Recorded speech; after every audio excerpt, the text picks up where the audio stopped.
La décision est définitive mais Sonko nee na dafay saisir le ministre de la justice pour ñu ubbi ay dossier bi mais également ñu ubbi waat leeralaat yeneen dossiers yi nga xamante ni. il demande la révision du procès. oui dossier bi moom jéem na déjà le dossier est clôturé parce que à partir du moment Cour suprême rendre na son arrêt même rabat d'arrêt bi sax taxul rabat d'arrêt bi génn démb ni taxul dossier bi définitif na depuis que la Cour suprême rendront son arrêt.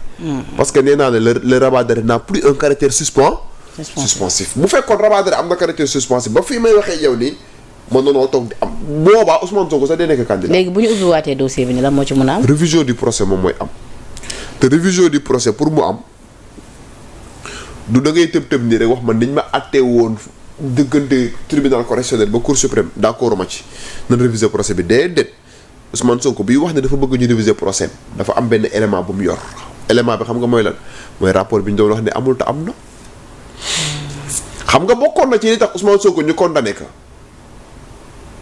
avocat Mame Mbaye Niang nee woon nañ Ousmane Sonko man maa ngi woon ci audience bi dañ ne ko woon yow présentement tu es incapable de mettre sur la table une preuve attestant que Mame Mbaye Niang dafa am rapport bu ko épinglé. moom de démb génnee na ay preuves. voilà te est-ce que xam nga benn affaire. te nee na après dinañ ko rendre public. est-ce que xam nga benn affaire même période bi ñuy juger Ousmane Sonko pour cette affaire là le fait que ñu ko doon wax génne rapport bi piège la woon. parce que Ousmane Sonko bu génnoon rapport bi sax mën nañ ko toppaat beneen infraction. mooy recel de document administratif. couteau à double tranchant la woon ci moom. mooy nga génn document dañ lay tëj nga ñàkk génn document dañ lay tëj. épée de Damoclès. mu nekk benn épée de Damoclès qui était suspendu au-dessus de sa tête. léegi nag ironie de l'histoire lu lay waral ne en tout cas am na benn renversement de situation entre-temps il y a un changement de régime. ñu indil ko rapport bi fi nga xam ne moom léegi rapport bi ni mu ko yoree nii day nekk élément bu yees si bu ñu ubbiwaatee dossier bi mais également ndax lu ni mel mën na ko tax ba mu obtenir gain de cause. non mën na tax ba ñu xam ne li ko Mame Mbaye Niang doon toppee bu ñu réviser waatee procès bi la question que tu viens de poser elle est très très importante dama ci bëgg a def leeral bu am solo. rapport bi Ousmane Sonko yor bu demander la révision du procès li ko intéressé. du ci procès boobu noonu la ñuy xoolee rapport boobu lan moo ci am de xam nga la moo ko ci intéressé démontrer à la justice que moom li mu doon wax du diffamation dëgg la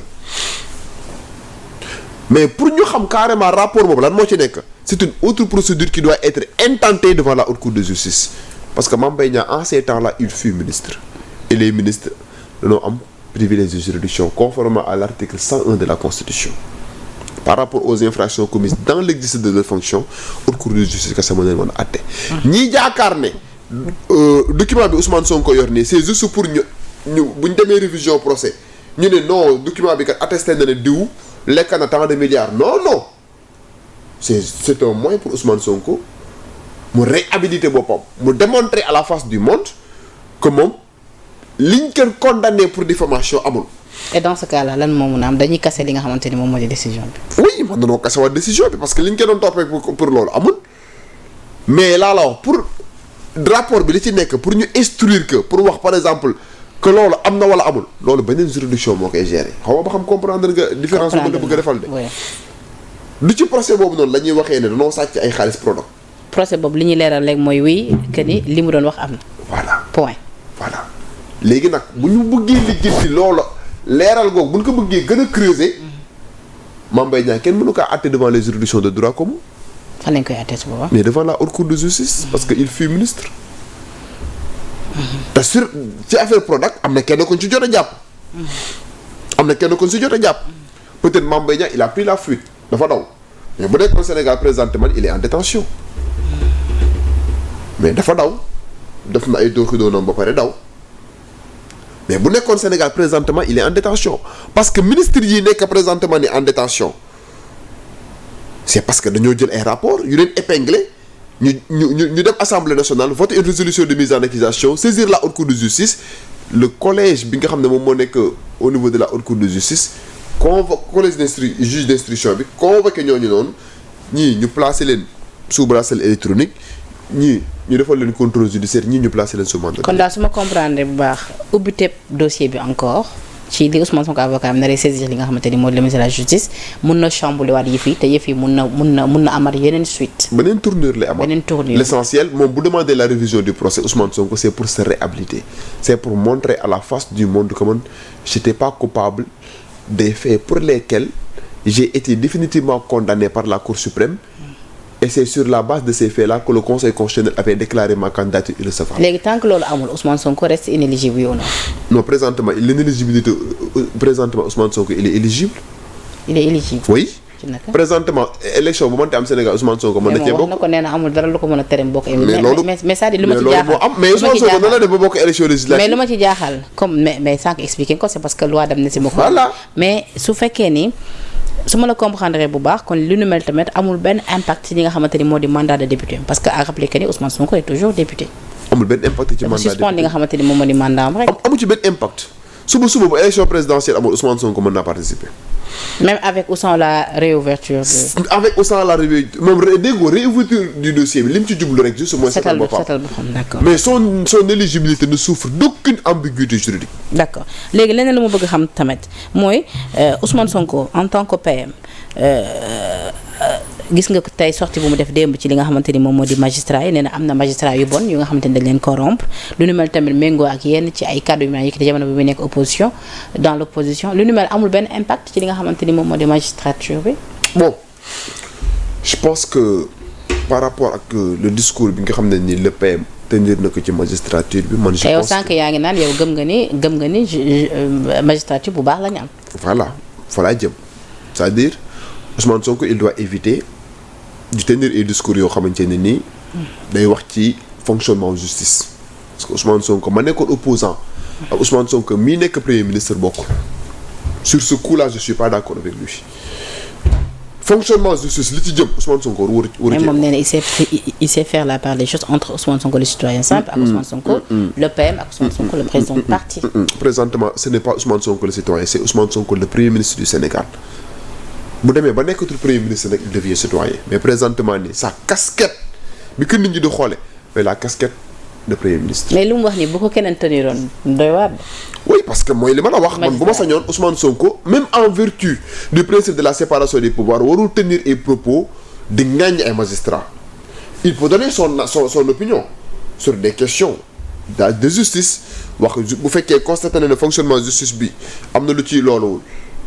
am na loo xam ne mën na ko wax ci kaw am na loo xam ne am na fu mu ko war a mën a régler parce que le garde des Sceaux Ousmane Sonko mooy patron mën na ko bind te moom seen nee na bind na ko mais di wax publiquement par exemple moom amertume bu mu am à l'endroit des magistrats je crois que loolu nekkul cëram en tant que premier ministre. d'accord et que lu ñu mel mais li mu wax nii soo dee été keneen lan moo ko ci war a mën a fekk ci wàllub yoon. en tout cas am na yenn propos yoo xam ne boo ko tenir à l'encontre des magistrats mën na la poursuivre pour outrage à magistrat wala ñu poursuivre. le président Bassirou Diomaye fi mu defee benn texte ci magistrat yi gis nga li ko ci fekk. voilà bi mu waxee entre guillemets la clochardisation. de la justice. loolu moo taxoon tey ji mu defoon détention provisoire. nee na aussi tamit dafa waxoon le ministre de la justice ngir mu leeral yenn dossier mais ministre bi da ko waxoon ni ko vu position peut-être lu nu mel dina jafe nee na mu ne ko non c'est Ousmane Sonko le citoyen simple bi nga xamante ni moom mooy sàkku ci justice mu leeral. ministre bi moo ne ko vu. sa position mun na poser problème. position kan. moom position mu am jamono en tant que PM. ministre bi moo ko wax loolu. waaw mais le ministre il a raison.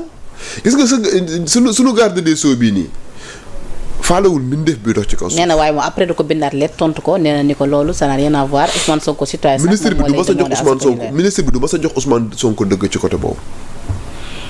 côté lu jëm ci fonctionnement justice ko xam Ousmane Diagne. Ousmane Diagne il a toujours été un magistrat intègre.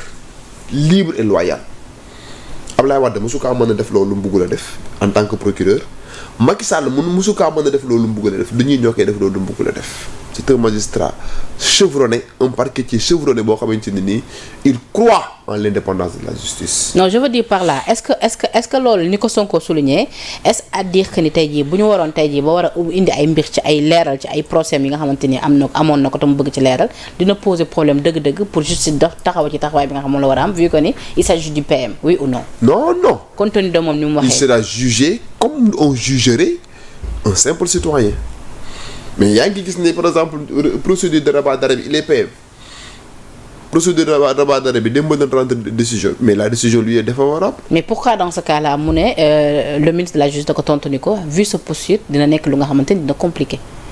lan mooy compliqué pour ñu defar révision procès bi. non pas procès bi de moom nee na daf ko saisiroon pour d'une manière générale ñu ubbiwaat ay dossiers bon pour mu ñu incha allah leeral. waaw xam nga nee na bu mu ko bindee nee na après le ministre de la justice tontu ko ni ko vu ce posture dina nekk lu jafe. nee na après moom mu tontuwaat ko ni ko non xam amul fii posture Ousmane Sonko le citoyen moom mooy demander à ce que ñu leeral ay dossiers am. léegi nag problème bi mooy Ousmane Sonko citoyen boobu mooy au moment des faits mais présentement c'est Ousmane Sonko le premier ministre du ma wax du am de parce que ay avocats mën nañoo demander à ce que ñu def la révision mais vouloir faire la dichotomie présentement entre Ousmane Sonko le PM et Ousmane Sonko le citoyen moi je pense que c'est une comparaison qui n'a pas sa raison d'être. nit ñi bët bi ñu koy xoolee mooy Ousmane Sonko PM.